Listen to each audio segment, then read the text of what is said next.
Great stuff. The interesting thing here, and before Chris comes up on stage, we are talking about industrialized intelligence for PTEs in the tertiary sector. This is very, very far away from consumer grade intelligence.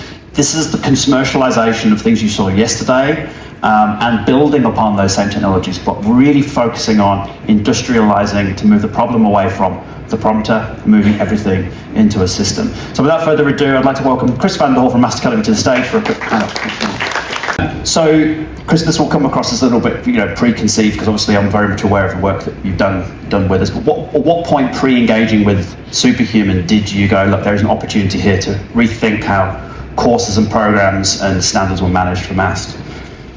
As a provider, all of us are responsible for assisting people to develop the skills and knowledge so they can build successful lives, which in turn build successful businesses. The outcome of those skills and knowledge is really the qualifications that underpin it. That's what the vehicle is. But the Achilles heel for us has always been that it may take 1 or 2 years to develop a qualification, but you still need to write the program, resource it before you can actually deliver it to industry and learners so they can benefit from those skills and knowledge that you did, which is the latest there.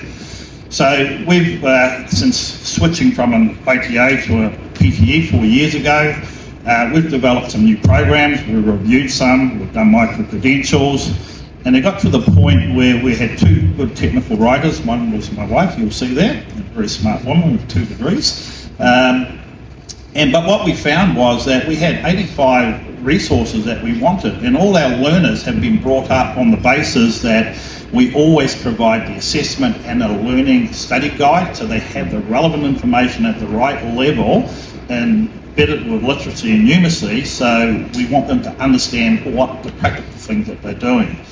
So 85 based on the average of 4 to 6 weeks to create one with 2 technical writers, which get paid quite well. We're looking at a 5-6 year journey just for those, let alone the review of 400. So 2 things was speed to market. How do we get the right material and programs to industry? And secondly was the cost sort of thing. So Good stuff. There'll be definitely questions in the room percolating around like the regulator side of things. So just talk us through about how you've approached, and we've collectively approached, the NZQA standards and compliance elements of this, and making sure they're baked into everything that you do, and how core that was to your thinking. Well, it's critical because you're always, when you make changes with standards, you need to update all your material. The beauty of this is that it's still peer reviewed, it's still moderated. So once a skill standard or a unit standard has been signed off and is on the framework, we know that's correct.